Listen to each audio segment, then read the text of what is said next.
It's a toxic Filipino culture na you wait for the other person to make akusang loob na mag-share dun sa electric bill because yung children nila dun.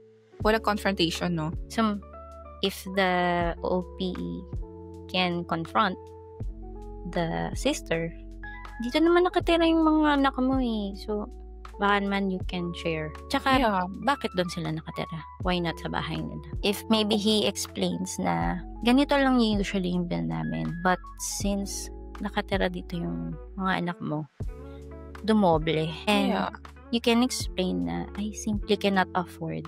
Not really. It's not true na you can afford. It's just that you're on a budget. And it's not wrong for you to have a budget. But this time, it went up because yung anak niya is nakatira sa bahay ng parents niya. I think it's just right for him to ask for a compensation for that. Or to shoulder. Gumagamit ng kurente yung mga anak mo. It's not usually it's not usually how much you pay for an electricity bill. Come on, electricity. Puting na 2K lang Or 4K lang yung bill nila. Mababa nga yun, actually. Mababa pa yun.